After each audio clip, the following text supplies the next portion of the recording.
like to thank the organizers, Bath District Tibet Support Group, for inviting me here. And nice to meet friends of Tibet. It's always good to be with friends. For the past 15 months, I've been traveling quite a bit. Our office is based in London, and the representative in London is responsible for 11 countries. So this past 4 or 5 months, I visited 9 countries, and everywhere I went, it was amazing the reach that His Holiness the Dalai Lama has had, and that I found friends wherever I went, that people who really, really did care about me. And it's very heartwarming, but there's so much work to be done. Tibet is going through a very difficult period right now.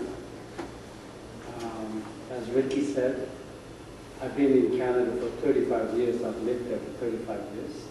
And for the most part, I've been very active in Tibetan affairs. I wasn't the representative of the Dalai Lama, or never worked with the Tibetan government. I was just an ordinary Tibetan living in Canada, but very active.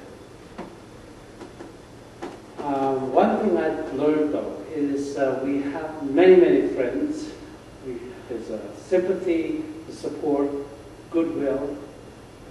But unfortunately, many times I find that with politicians, they don't convert into concrete action.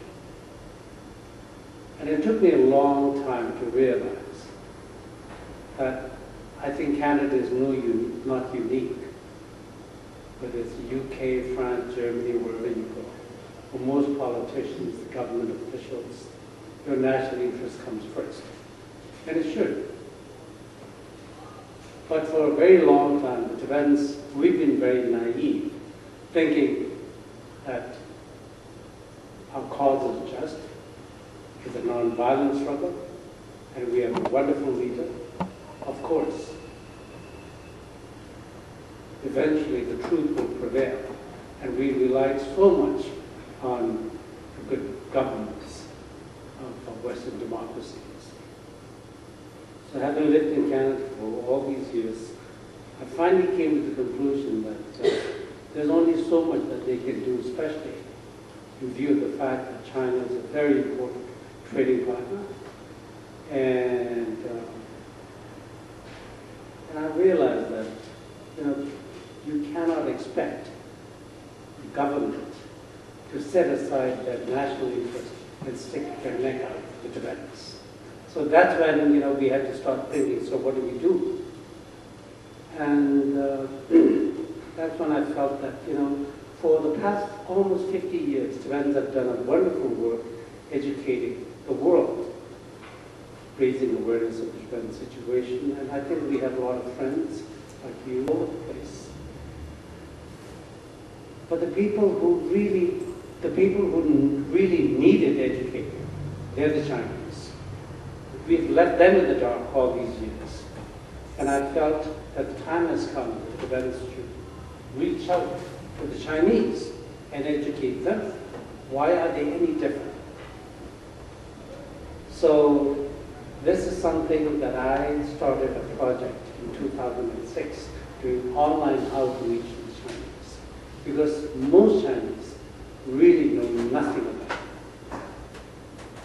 And you'll be surprised how they come around when you deal with them one-on-one. And it's been very, very gratifying because, when you get these Chinese citizens in China asking you to send more information so they can send it out to their friends. And I say this simply because many of you are obviously Tibet friends. And I think a country like the UK, I'm told that there are about 70,000 Chinese students. And I feel that it's a wonderful opportunity to reach out in this country. And the same thing goes for UK, I mean, to the United States, Canada, anywhere else. I think the time has come to engage the Chinese and also get them to understand the position of the Tibetan government in exile and His Holiness the Dalai Lama. Now, maybe some of you may know, since 2002, we've had 9 rounds of dialogue with the Chinese government. Unfortunately, it hasn't really produced any concrete results simply because many of us feel, including somebody like me, that unfortunately the Chinese government is not interested in any concrete result coming out of it. But from the Tibetan side, when His Holiness the Dalai Lama sends his envoys over, he send them in with a very sincere motive that perhaps they will come around, because he believes that the only way to resolve the thing is to have one-on-one dialogue, to open mind. And today we've come to a situation that many young Tibetans are even questioning His Holiness the Dalai Lama. Some even say that he's trying to sell a commodity in the world where there's no market. Nobody's interested in his message of love, peace, compassion, and tolerance. It's sad to see that when you have young Tibetans, many young Tibetans, sort of even questioning the path that the Dalai Lama has chosen. Because they see that nothing is coming out of it. And on my travels, one of the things that I try to do is I try to impress upon politicians and ministers, not just that Tibet is, like the human rights violations in Tibet, environmental degradation and all this, but simply that I feel just the fact that the Tibetan struggle has been a non-violent one for the past 50 years, that alone requires international recognition and support, especially when we're trying to counter terrorism in the world. It makes perfect sense. If we want to counter terrorism, it's about time that we support non-violent groups and make sure that they succeed. Otherwise, what kind of message are we trying to send? If the Tibetan struggle fails, I don't think it's just the Tibetans who fail. It's the humanity. I think we'll be sending the message that non-violence is not relevant.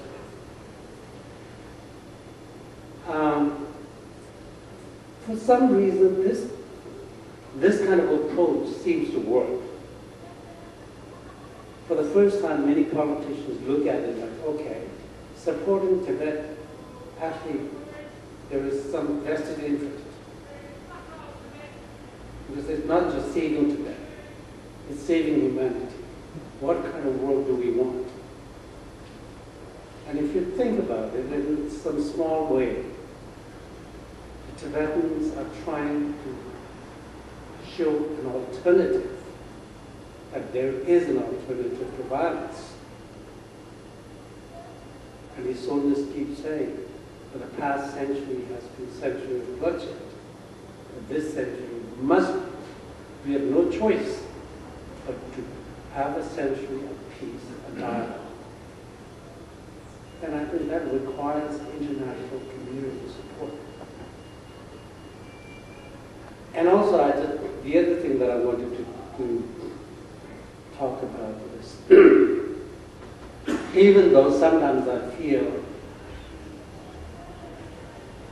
the time that I spend with many members of Parliament trying to lobby for their support, and I say to myself, there's only so much they can do. Because at the end of the day, of course, trade is more important for them. But at the same time, having known so many of them, for most politicians, more important than the national interest is their seat. And this is where you come in, I think. it's important that when you meet your elected representatives, make sure that they understand that you have a serious concern about Tibet. You just can't let it just die. They have a moral responsibility. I think that you need to impress upon them. So that will make our job easier. When they go, they'll be more attentive. Otherwise, they say to themselves, why should I care? I mean, I don't have any constituents in my writing who are interested in Tibet. This is where I think the path to Tibet support group or any small groups, as long as the MPs get the message saying, yes, there are people in my writing who are seriously concerned, I think that's really important.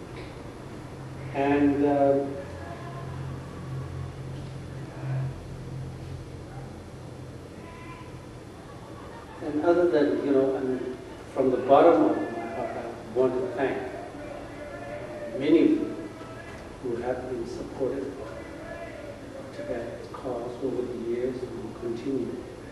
And we need your support today more than we ever did before. Please keep up good work and try and join the local communities. And we have an office down in London. If you ever come down, just give us a call and come to the office.